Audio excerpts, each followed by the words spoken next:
আসসালামু আলাইকুম ওয়া রাহমাতুল্লাহি ওয়া বারাকাতুহু। রমাদান মাস আমাদের কাছে চলে এসেছে এবং আল্লাহ সুবহানাহু ওয়া তাআলা আমাদেরকে আরেকবার তৌফিক দিয়েছেন যাতে আরেকটি রমাদান আমরা অ্যাটেন্ড করতে পারি এবং এটা আল্লাহ সুবহানাহু ওয়া তাআলা থেকে অনেক বড় একটি নিয়ামত আমাদের জন্য।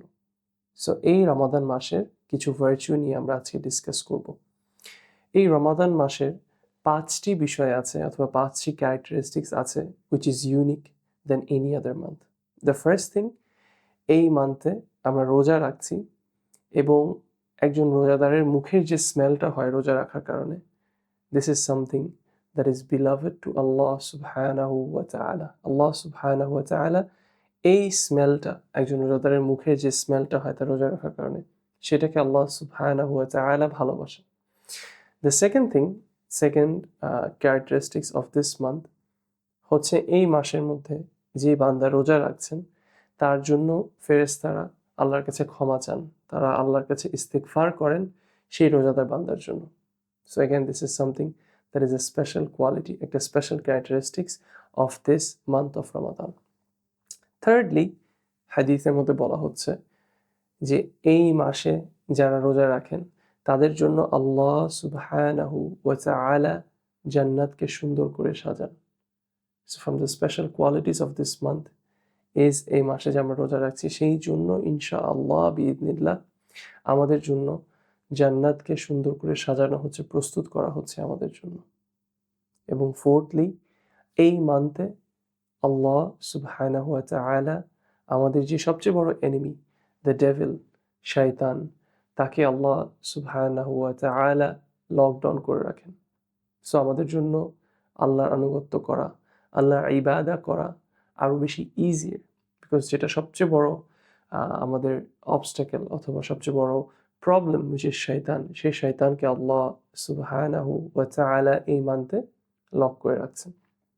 এবং ফিফথলি, এই মাসের হাদিসের মধ্যে এসেছে যে এই মাসের শেষে আল্লাহ সুবহানাহু ওয়া তাআলা আমভাবে সকল বান্দা যারা ঠিকভাবে রোজা রেখেছেন এবং আল্লাহর ইবাদত করেছেন এবং তার থেকে যেটা আশা করা হয় সেটা তারা করেছেন, তাদের গুনাহ ক্ষমা করে দেওয়া হবে। So this is something that is special for this month, subhanallah. So এই মান্থে আমরা এখন চলে এসেছি এবং ভেবে দেখেন বিষয়টা, রমাদান মাসে যে আসলে আল্লাহ সুবহানাহু ওয়া তাআলা থেকে কত বড় মার্সি এটা, যে তিনি শুধু আমাদেরকে এটা শিখাননি যে কি কি করতে হবে আমাদের এই মাসে এই ইবাদাকে অথবা এই মানটাকে বেস্ট ইউটিলাইজ করার জন্য, বাট তিনি আমাদেরকে শিখাচ্ছেন, তার সাথে আল্লাহ সুবহানাহু ওয়া তাআলা আমাদেরকে সেই তৌফিকটা দিচ্ছেন, তিনি আমাদেরকে সেই শক্তি দিচ্ছেন, সেই হিদায়া দিচ্ছেন যেন আমরা আসলে এটার মূল্যটা বুঝতে পারি এবং সেটার উপর আমল করতে পারি। এবং মোস্ট ইম্পর্টেন্টলি আল্লাহ সুবহানাহু ওয়া তাআলা আমাদের সেই আমলগুলোকে আরও মাল্টিপ্লাই করা, সেই সওয়াবগুলোকে মাল্টিপ্লাই করার আরও অপশনস আল্লাহ আমাদের জন্য খুলে দিয়েছেন এই মান্থে। সো আমি আল্লাহর কাছে দোয়া করছি যাতে আল্লাহ সুবহানাহু ওয়া তাআলা আমাদেরকে এই রমাদানকে বেস্ট ইউটিলাইজ করার আল্লাহ তৌফিক দান করেন। আমরা যেন এটাকে বেস্ট ইউটিলাইজ করতে পারি, আমরা যেন আমাদের ক্ষমাকে, আমাদের গুনাহগুলোকে আমরা আল্লাহর কাছ থেকে আমরা ক্ষমা চেয়ে নিতে পারি এবং আমাদের গুনাহগুলোকে আমরা মুছে নিতে পারি এবং আল্লাহ সুবহানাহু ওয়া তাআলা যেন অ্যাকসেপ্ট করেন আমাদের ফাস্টিং এবং আমাদের সবাইকে যেন আল্লাহ জান্নাতুল ফেরদৌস দান করেন। জাযাকুমুল্লাহু খায়রা। আসসালামু আলাইকুম ওয়া রাহমাতুল্লাহ।